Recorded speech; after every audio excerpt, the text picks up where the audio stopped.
Territorial Congress committee के अध्यक्ष Nawang region जोरा ने और उपराज्यपाल कविंदर गुप्ता को पत्र लिखा और न्यायिक जांच की मांग की है। कांग्रेस ने प्रशासन पर गंभीर आरोप लगाते हुए कहा है कि विरोध प्रदर्शन के दौरान पुलिस की कठोर और दमनकारी कार्रवाई से हालात बिगड़े। कांग्रेस ने यह भी कहा कि स्थिति को अधिक संयम और धैर्य से संभाला जा सकता था।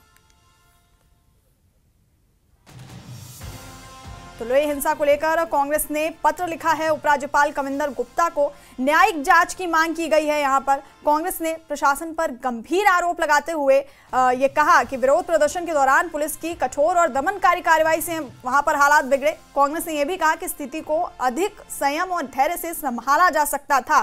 तो लेह हिंसा पर न्यायिक जांच की मांग की गई है।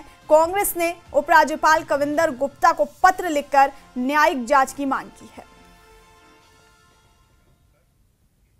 पीडीपी प्रमुख महबूबा मुफ्ती ने लद्दाख हिंसा को दुर्भाग्यपूर्ण बताया। उन्होंने कहा कि लद्दाख को आशंका है कि अगर उन्हें छठी अनुसूची नहीं मिली तो वो सब कुछ खो देंगे। वहीं इस दौरान मुफ्ती ने केंद्र पर सवाल उठाए। उन्होंने कहा कि केंद्र की विफलता से लोगों में आक्रोश है। महबूबा ने सोनम वांगचुक पर गृह मंत्रालय के बयान की निंदा भी की।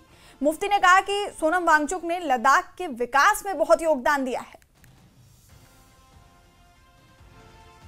2019 में जब यहाँ हमारा जो स्पेशल स्टेटस उसको गैर कानूनी गैर आईनी तरीके से खत्म किया गया तो उस वक्त लद्दाख के लोगों में एक खुशी की लहर दौड़ी।